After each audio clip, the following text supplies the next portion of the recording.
O secretário dos Estados Unidos disse, inclusive, que o TikTok é uma ameaça ao país e que precisa acabar. Quem vai trazer detalhes dessa história e dessa treta que está rolando lá nos Estados Unidos é a Miriam Spritzer, porque esse representante, o CEO, né, Mi, do TikTok, foi ouvido ontem pelo Congresso americano, pressionado, principalmente por deputados republicanos ali da base. E eu quero entender o que você pensa sobre isso, né? Como é que você vê essa proibição? O TikTok não vai mais existir nos Estados Unidos.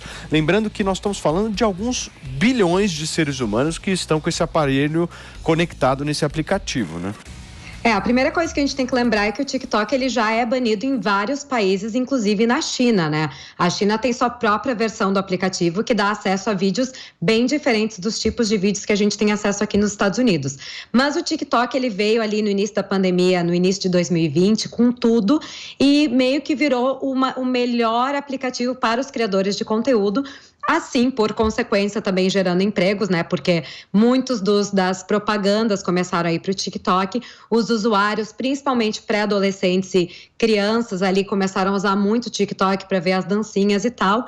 E isso acabou gerando uma forma de captação de dados do público americano ou do público internacional, que não se sabe exatamente para onde é que esses dados estão indo, quanto acesso se tem e se tem ou não o envolvimento do governo da China dentro da empresa. Então, eles chamaram, né, o CEO do TikTok para apresentar frente ao Congresso americano e ali ele foi, a palavra que foi usada em inglês se chama grilled, né, que ele foi como se fosse grelhado, ele foi, realmente perguntaram coisas bastante duras, até mais do que quando chamaram ao Congresso o CEO do Twitter, do Facebook na época, enfim, e existe essa suspeita de quanto que o TikTok realmente ele está sendo uma ferramenta de espionagem.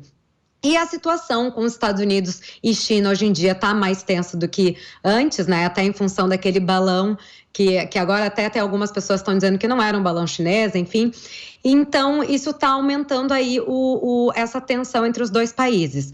O CEO do TikTok fala que não tem nenhum envolvimento com o governo, mas, enfim, né? Isso a gente não tem, na verdade, como garantir. É uma coisa que vai ainda desenvolver. E existe, sim, uma verdadeira ameaça, entre aspas, de que o TikTok seja banido nos Estados Unidos.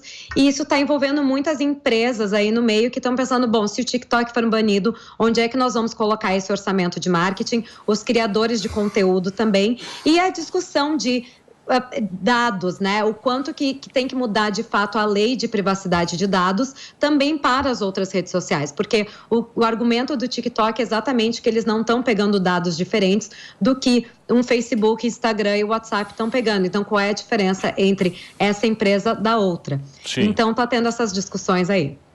Não, e tem também, né, Mia, a história de que caso haja essa proibição nos Estados Unidos, da coisa se virar também contra os aplicativos americanos e a gente viveu uma verdadeira guerra aí de banimento, né, de suspensão desses aplicativos ao longo do mundo, com essa guerra fria que existe visivelmente entre Estados Unidos e China. Exatamente, e tem a questão de que esses aplicativos e essas redes sociais, elas estão captando dados e informações dos seus usuários, né? Então, até recentemente estavam falando sobre os cookies, você sabe, né, que a gente tem que aceitar toda hora que abre um site novo. Esse formato está morrendo aos poucos, porque está saindo mais leis de proteção ao dado do usuário. Mas o que acontece? Nós colocamos todas as nossas informações nos aparelhos celulares, nas redes sociais, então, ao mesmo tempo, essas grandes empresas de tecnologia, elas ainda têm acesso aos nossos dados e cada vez mais as empresas pequenas vão ter menos acesso em função dessas leis de privacidade e as big techs, que a gente fala, continuam tendo o acesso de sempre, como Amazon, Meta, Apple. E aí, como é que vai funcionar esse jogo de marketing? O quão justo ele vai ser, né? Porque vai acabar polarizando mais controle de informação por um lado do que por outro. Dúvida. Miriam Spritzer participando aqui do Morning Show desta sexta-feira, direto de Nova York, Felipe Campos. Ela é chique, né? Um beijo, Mi. Obrigado, viu, mais uma vez. Você sempre de prontidão aqui para nos ajudar a fazer esse programa acontecer. Obrigado, meu amor. Um beijo para você.